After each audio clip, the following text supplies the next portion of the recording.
Yo, YouTube, what's up with your boy, Sports and Fitness Rants? I'm back, guys. Click that like button. Subscribe to my channel. What's up, y'all? Welcome back, guys. Welcome back. Got another great video for you guys today, as usual. You guys know the deal on this channel. We must continue to put some respect on Michael Jordan, put some respect on the 80s and the 90s, on his era. Stop the lies, stop the narratives, continue to set the record straight. And we must continue to stand up.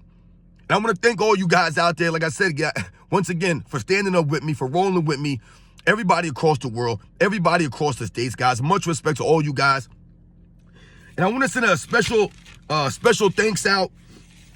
I wrote this down. So we got some new members, the newest members of the membership. Shout out to my man, Mac Man. He's been with me for a while, man. Shout out to Mac Man. Once again, for your continued support, man. One of the newest members of the membership. Shout out to my man, and I hope I'm saying these names right, Tor Forland. Shout out to Tor Forland. I hope I'm saying your name right. Once again, much respect to you. Thank you, one of the newest members of the membership. And I hope I'm saying this right. Once again, Sikkim Savage 253. I hope I'm saying it right. Sikkim Savage 253, another member, man. My goodness, guys, I am truly humbled by support. Truly humble, man. Thank you very much, guys. It means a lot to me, man. And we must continue to do this, guys. For real, once again, guys, I am truly humbled by all support. Thank you to the newest members, man, of the Sports and Fitness Rants Club, man. Shout out to you guys. And in this video, we're going to talk about how Michael Jordan made it look easy. That's right. He made it look easy when we all know it really wasn't. And for some reason, all these years later now, because Michael Jordan made it look so easy, they have continued to tear this man down with the lies about his era and about him. And we're going to talk about this video, guys, about Michael Jordan making it look easy. And you guys know what to do. Turn the volume all the way up. Hit that play button. Remember, these videos are for educational purposes. And let's roll. So, yes, guys. When I told you guys about Michael Jordan on this channel, I've told you guys often that it's not about me convincing you that Michael Jordan is the greatest basketball player of all time. It's never been about that. But when I told you guys about Michael Jordan also on this channel, I've often told you guys that somehow all these years later, Michael Jordan, his 6-0 record, the greatness that we watched growing up, all of a sudden now, they're telling us that it wasn't that great. The 80s and the 90s, the era that Michael Jordan dominated, right? Specifically the 90s. It wasn't a great era. It was a weak era. It's watered down, right? The players weren't that skilled. They weren't great athletes. This is what you hear. These are the narratives that they're trying to start. This is them trying to rewrite the history. And this is what I'm always telling you guys about. They're trying to rewrite the history that we actually watched, that we witnessed. We saw this. It already happened. But now they're trying to tell us it didn't happen, or it didn't happen the way that we remembered it. These guys weren't that great. And they'll try to point out some video footage. They'll point out some picture of Michael Jordan being guarded by a slow, unathletic white guy. And all of a sudden now, like we said, Michael Jordan wasn't really that great. He was only that great because everyone around him was not that great. So this goes back to what I'm saying now. Michael Jordan made it look easy when in fact, it was never easy in the 90s, guys. It was never easy to dominate the way that Michael Jordan did. He earned it. So, when we think about domination, right? We think about dominating, and we think about Michael Jordan in the 90s. That's what he did, ladies and gentlemen. And why can we say that? Well, quite simply, Michael Jordan won more than anybody else in the 90s. And it's not just the championships. It was the dominance with the stats, the accolades, right? He won more MVPs in that era than anybody, right? 4 MVPs. In the 90s. So that goes to Michael Jordan being dominant, right? He was the most popular player of his era by a landslide, not even close. It was Michael Jordan. So if we think about all these things, that points to Michael Jordan's domination, or why people say that Michael Jordan dominated the 90s, really unlike anyone else in the history of the NBA. No one's really dominated all aspects of the NBA at one single time the way that Michael Jordan did, right? When we're talking about the statistics of the 90s, right? Michael Jordan leading the league in scoring essentially every single year in the 90s, right? Except for the years that he wasn't there for a full season. right? We think about always being on the all-defensive first team, right? Being dominant on both sides of the ball all throughout the 90s. Once again, the MVP awards, right? The championships, the finals MVPs, right? The winning, his team being a consistent contender, a consistent champion, right? 2 3-peats. This is domination across all fronts. No one's done that. No one has done that. Some guys may have dominated statistically for a while. Some guys may have done statistically and accolades for a while. Maybe some guys won for a while. But no one's been able to do all 3 aspects at the same time at that level. It hasn't been done, hasn't been duplicated. That's domination. But because Michael Jordan was so dominant, all of a sudden now, all these years later, this has allowed people to take away from his greatness by saying what? The 90s wasn't that great. These guys weren't that great. And they'll say, this guy never won anything. Oh, what team did he go against? They never won. But why did they not win? Because Michael Jordan prevented them from winning. The players that did not win, quote unquote, win in the 90s, these are all-time great players. Some of the greatest players in NBA's history. And we must go back to that time in the 90s. And we think about some of these players. If we think about a Karl Malone or a Charles Barkley, many people during the 90s considered Karl Malone or Charles Barkley to be the greatest power forwards in the history of the game. This is what people were calling a Karl Malone.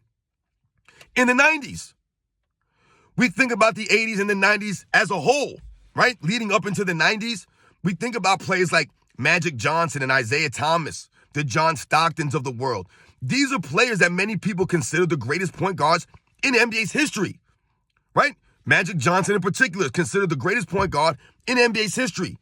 But guys like Isaiah Thomas and John Stockton are right up there. We look at guys like Michael Jordan and Clyde Drexler, right? Some of the great shooting guards in NBA's history are Reggie Miller, are Mitch Richmond. When we think about these guys, Michael Jordan's considered the greatest player in NBA's history. He played in the 90s. Clyde Drexler, to me, is a top 5 shooting guard in NBA's history. He played in the 90s.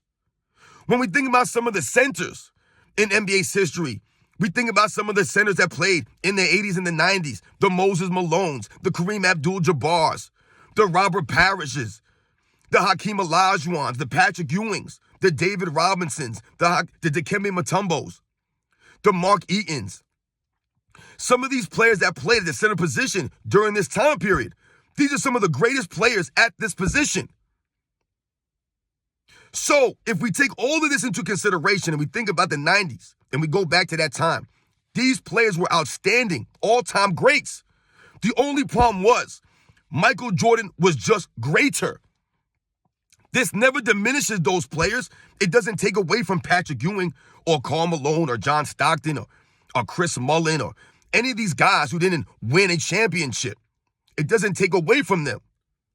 What it highlights is Michael Jordan's greatness. But now what we've gotten here is all the years later, these fake basketball fans, because they're not true fans of basketball, they take away from Michael Jordan because of that. So they say that these guys not being winners is because they weren't that great. Instead of saying these guys were going against the greatest basketball player in NBA's history, and they just quite couldn't beat him. But it was because that's how great he was. Because what do we always allude to when we talk about Michael Jordan? What stands out about Michael Jordan, guys?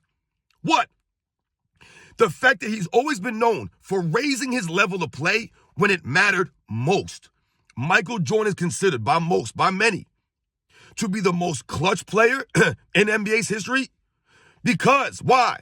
He's consistent under these moments. He doesn't have the fear. This is Michael Jordan. This is what he was always labeled as.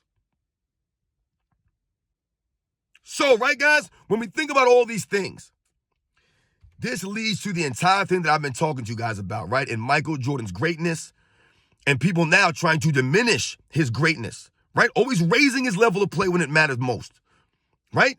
So when the 1991 NBA Finals, Magic Johnson didn't not show up. Magic Johnson showed up, and he showed out during the NBA Finals. So the series was tied 1 game apiece going into Game 3.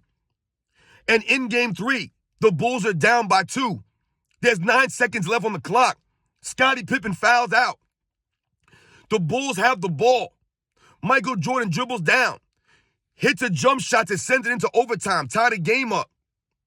And then in overtime, he has to carry the Chicago Bulls without Scottie Pippen. Shuts down Magic Johnson to hold him to 0 points and carries the Bulls to an OT victory to go up 2-1 in LA.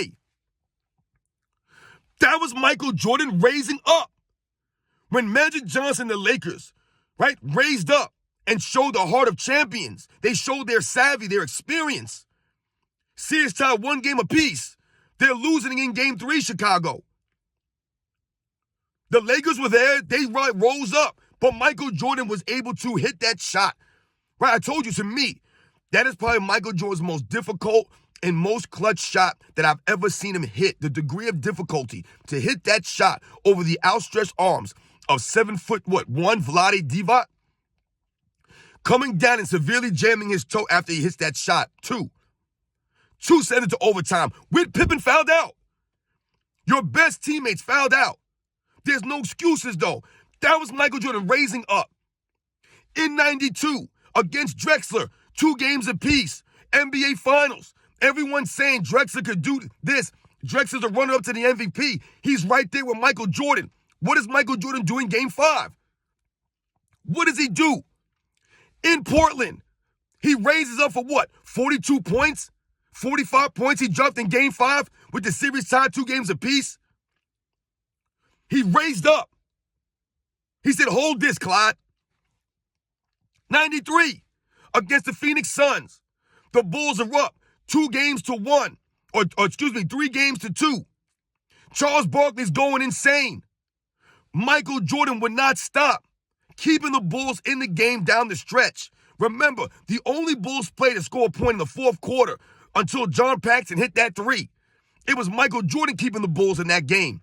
When Charles Barkley and the Phoenix Suns looked like they were going to force a Game 7. He raised up. Right? We think about the flu game. 97, 2 games apiece in Utah. The Jazz came to play. Michael Jordan's teammates, no one showed up. Scottie Pippen, you couldn't find him anywhere. Michael Jordan stepped up. What do you have, 39 points in that game? Hit the game-winning 3 at the end? On fumes. He rose his level of play when it mattered most. 2 games apiece in Utah. One of the hardest environments to play in the 90s. Michael Jordan always raised his level of play. That's what made him so great. That leads to his 6-0 record. It wasn't because of the competition wasn't stiff. These guys didn't show up. They showed up. But Michael Jordan always was able to go to another level that Karl Malone couldn't go. Charles Barkley couldn't get there. Clyde, Magic in 91. No one else, they couldn't come up there. Michael Jordan in 1991 was averaging 31 points a game and 11 assists. Like 3 steals, 2 blocks. The man raised to another level. It was 1 game apiece. It looked like they were going to go down 2-1. Raised up. What do you have to average in 93? 41 in 93 at an average to beat those Suns, to beat Charles Barkley. Right in 97, carrying the Bulls. 98, Game 6, raising up. They're down by 3 points. With what, 50 seconds left? 40 seconds left, whatever it was. They need a 2-for-1 situation. He makes the layup, gets the strip on Malone, and then hits the jumper. That's Michael Jordan raising his level of play. That's not Karl Malone not being great. That's Michael Jordan being greater. I told you, he baited John Stockton into throwing that pass. That was the IQ of Michael Jordan. He knew what they were going to do. And he let John Stockton make the pass. That's Michael Jordan making a play.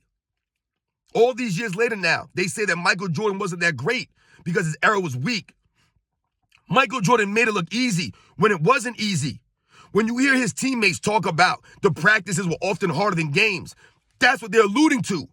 It was never easy with Michael Jordan. There was no half-stepping, no rest days, no going through the motions, half speed. That goes to Michael Jordan's greatness. That's why he made it look easy when it wasn't easy. But now they're trying to tell us it was easy because nobody was good.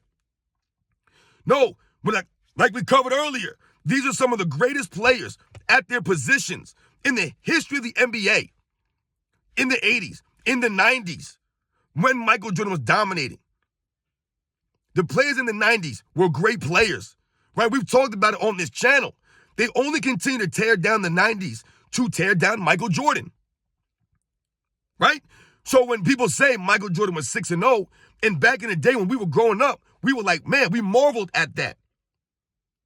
Now they say he's only 6-0 because he didn't play anyone.